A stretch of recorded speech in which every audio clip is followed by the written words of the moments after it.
छात्र छात्राओं, मैं doctor Krishna Kumar Yadav, LNMS college B2 school, PNMU Lalu Nagar Madhepura. पिछले दिनों थर्ड पार्ट के छात्रों को पंचम पत्र में कठोपनिषद के बारे में बताया था। इसमें 6 मंत्रों के बारे में हमने बताया था। चौथा मंत्र में आपने देखा था कि अपने पिता उद्दालक के अधेय गायों को, बूढ़ी गायों को दान में देने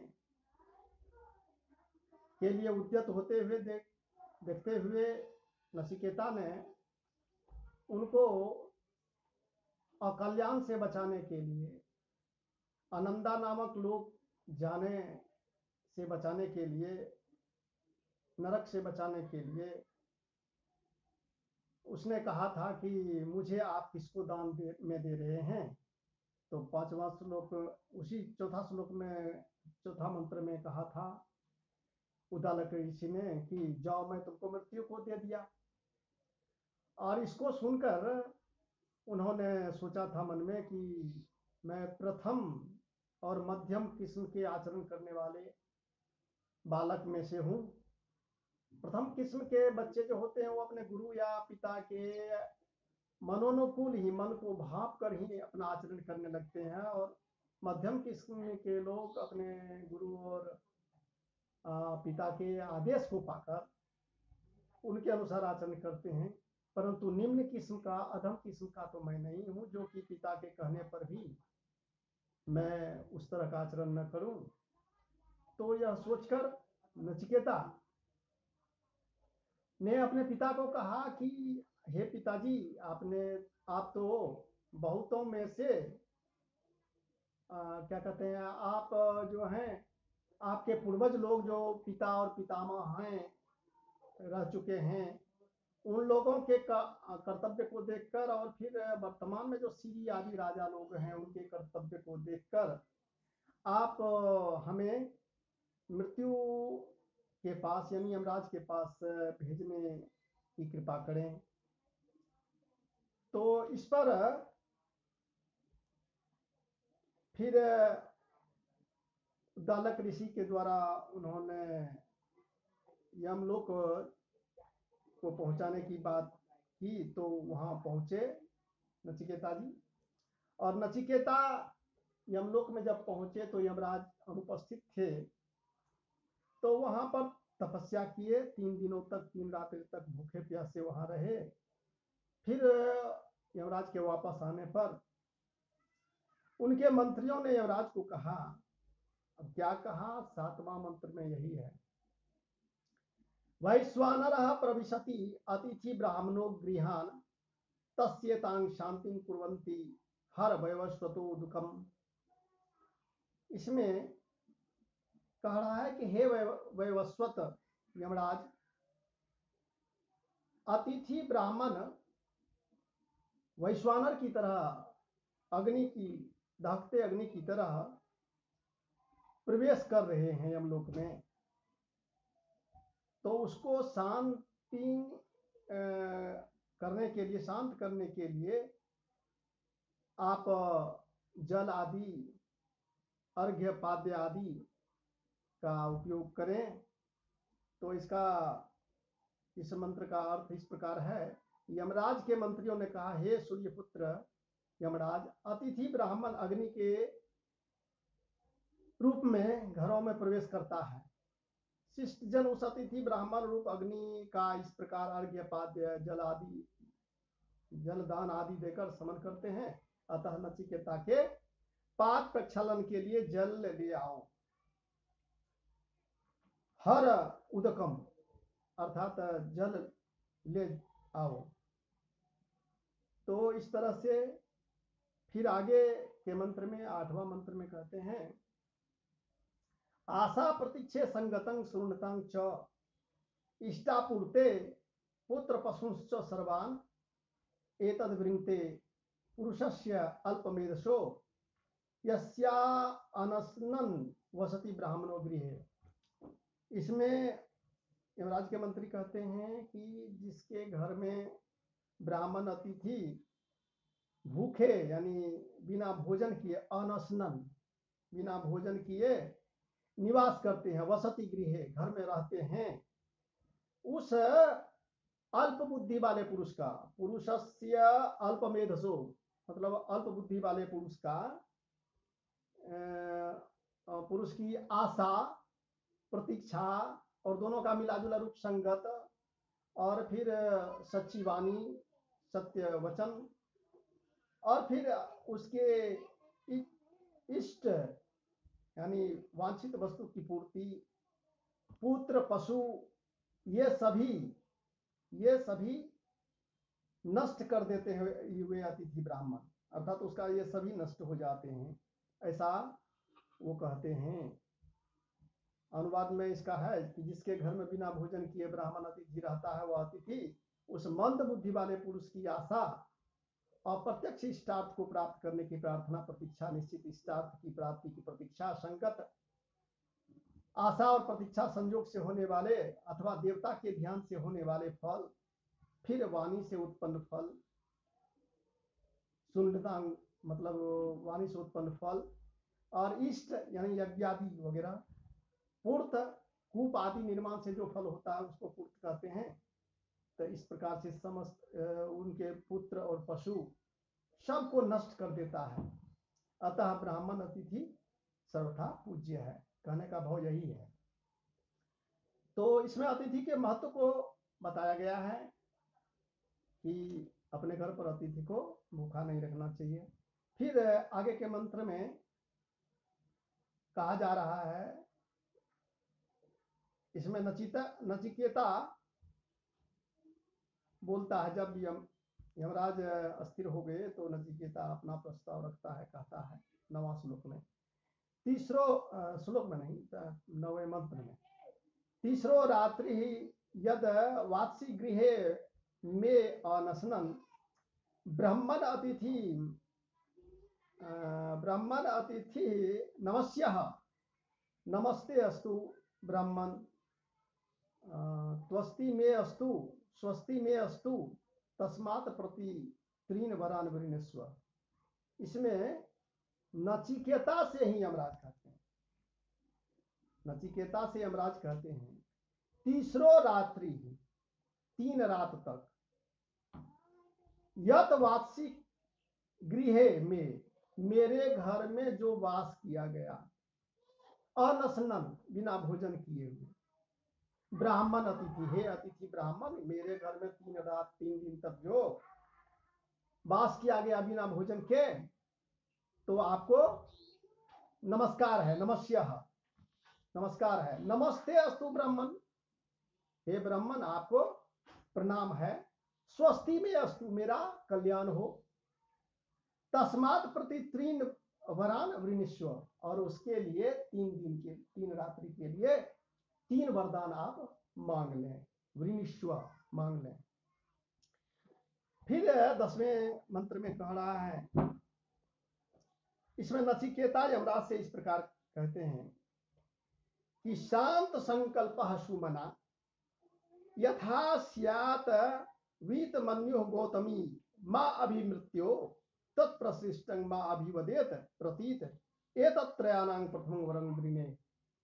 अब इसमें कह रहा है नचिकेता कि हे यमराज, हे मृत्यु, आप मुझे प्रथम वरदान में, 3 वरदान में से प्रथम वरदान में यही दें कि जब आपके द्वारा मैं भेजा जाऊं, त्वत्प्रशिष्टं, आपके द्वारा मैं भेजा जाऊं, तो मेरे प्रति गौतम वंशी में मेरे जो पिता हैं वो शांत संकल्प वाला हो जाएं, अर्थात मुझ पर से नाराजगी उनका खत्म हो जाए, सुमना अच्छे मन वाले हो जाएं, प्रसन्न चित्त मन वाले हो जाएं, यथा स्यात् वीतमन्यु, और फिर जिस प्रकार से वे क्रोध रहित हो जाएं, और मेरे साथ प्रेम पूर्वक बातचीत करें, माँ अभिवतेत, प्रतीत, प्रतीत मतलब विश्वास करके, मुझ पर विश्वास करके मेरे प्रति प्रेम पूर्वक बातचीत करें, एतत्र त्रयाणां प्रथमं वरं वृणे, और 3 वरदान में से मैं पहला वरदान यही मांगता हूँ। तो इसका अनुवाद इस प्रकार इसमें दिया गया है कि हे यमराज, गौतम वंशी मेरे पिता उद्दालक मेरे प्रति सात संकल्प वाले, प्रसन्न मन वाले तथा क्रोध रहित हो जाएं और आपके द्वारा अपने घर को प्रेषित मुझको मेरा पुत्र नचिकेता है समझकर पहचान कर मेरे साथ पूर्ववत प्रेम पूर्वक बात करें, और तुम्हारे द्वारा प्रदत्त 3 वरों में से यह प्रथम वरदान मांगता हूँ। यह इसका अनुवाद इसमें दिया गया है किताब में।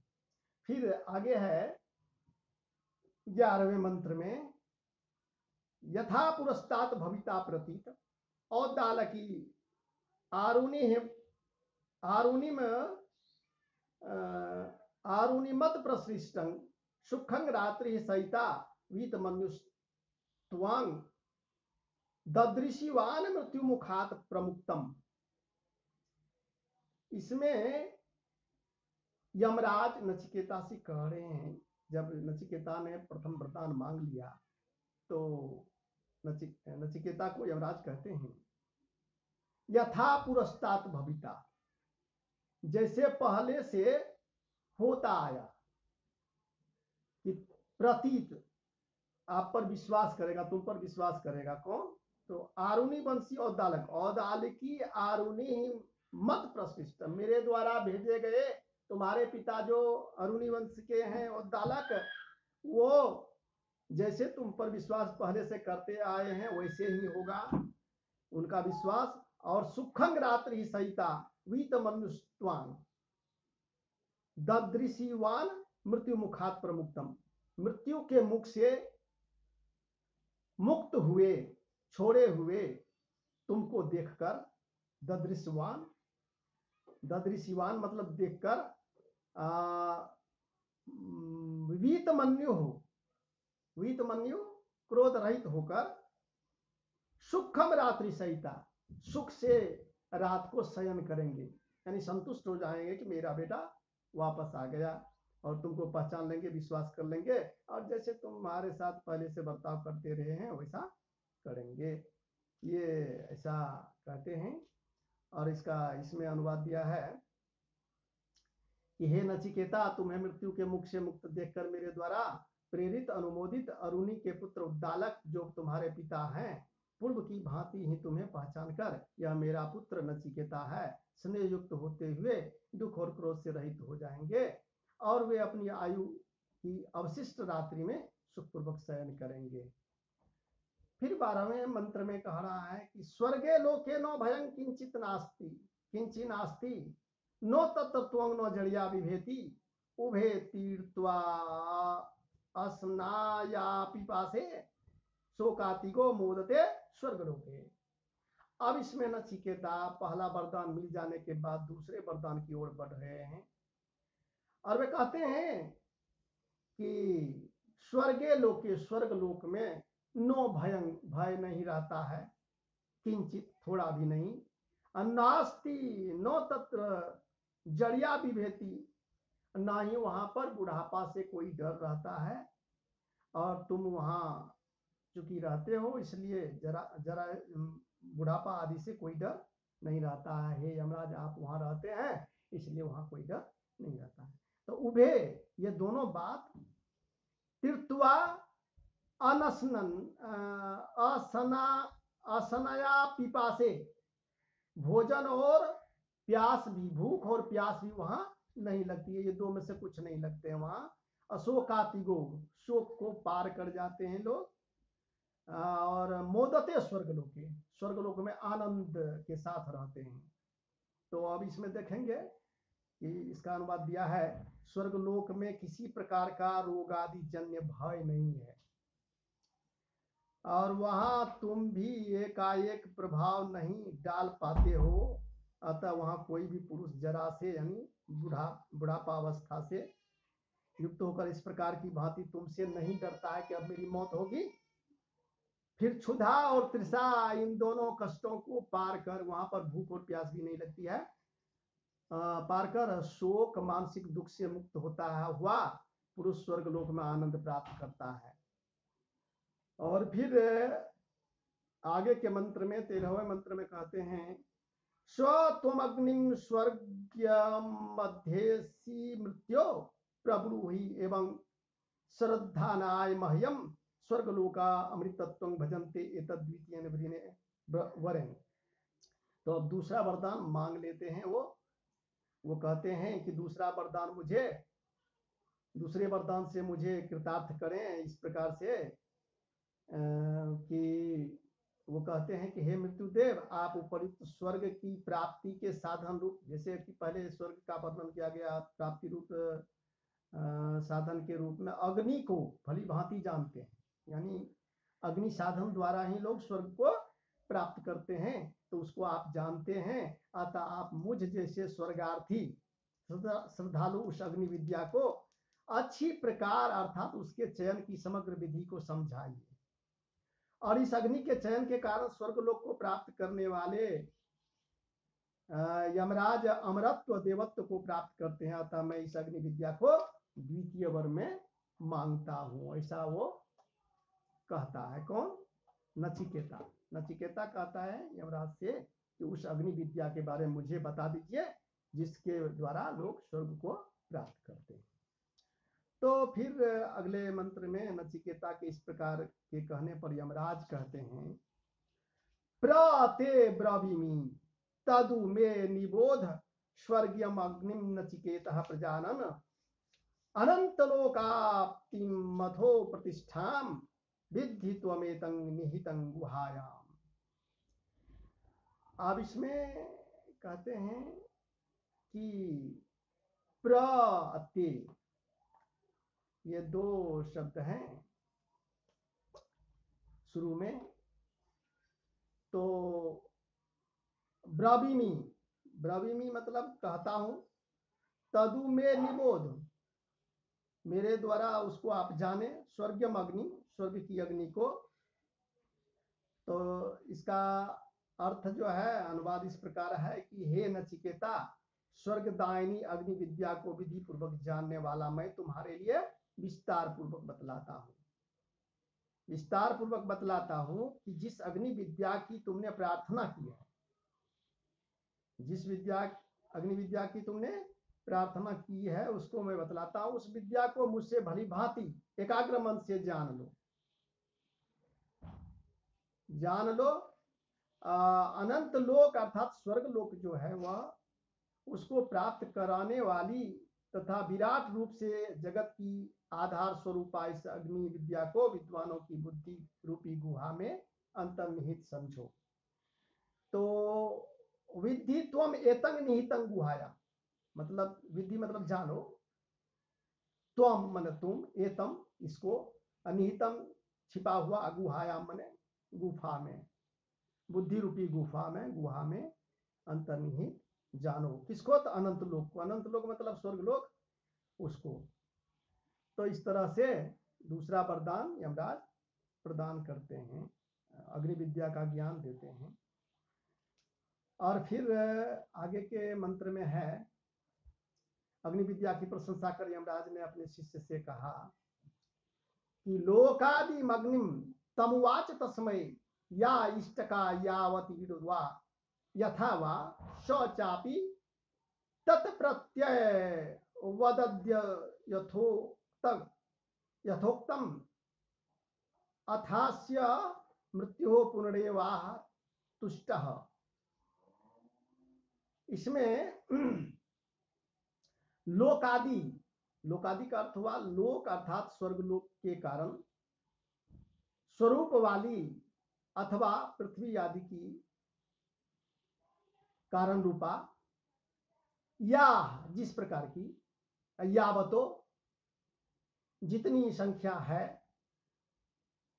तथा यथा जिस प्रकार अग्नि का चयन किया जाता है, यथा मतलब जिस प्रकार से, अप्रत्यवदत यमराज को पुनः सब बता दिया। मतलब यमराज ने स्वर्ग लोक अथवा पृथ्वी आदि लोकों की आदि कारण, लोकों का आदि कारण स्वरूप वाली अग्नि विद्या को नचिकेता के लिए बताया। अब इस अग्नि विद्या के चयन में जिस प्रकार की ईंटों का ईंटों की आवश्यकता होगी और जितनी संख्या में ईंटों की आवश्यकता होगी, और जिस प्रकार चयन उसका किया जाएगा, उन सभी बातों को बता दिया।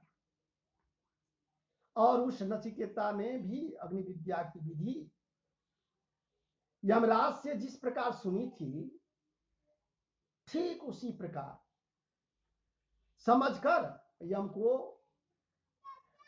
अपनी ग्रहण क्षमता को बताने के लिए उस विद्या को पुनः सुना भी दिया। जिस तरह से किसी छात्र को शिक्षक पढ़ाते हैं तो वो सुनकर जब हूबहू उसको सुना देते हैं तो शिक्षक को संतुष्टि होती है, उसी तरह से यमराज ने जो अग्नि विद्या बताई थी उसको हूबहू अपनी ग्रहण क्षमता के आधार पर पुनः नचिकेता ने सुना दिया। और इसके नचिकेता के सुनाने के पश्चात नचिकेता की ग्रहण शक्ति से प्रसन्न संतुष्ट होकर यम ने पुनः कहा।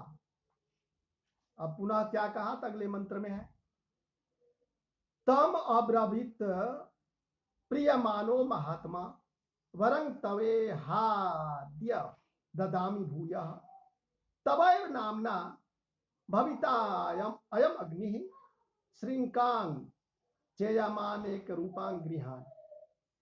अब इसमें नचिकेता कहते हैं कि तुम्हारी बुद्धि से, ग्रहण क्षमता से मैं बहुत खुश हूँ नचिकेता, हे महात्मा, मैं तुमसे बहुत खुश हूँ। प्रियमान मतलब प्रसन्न होना।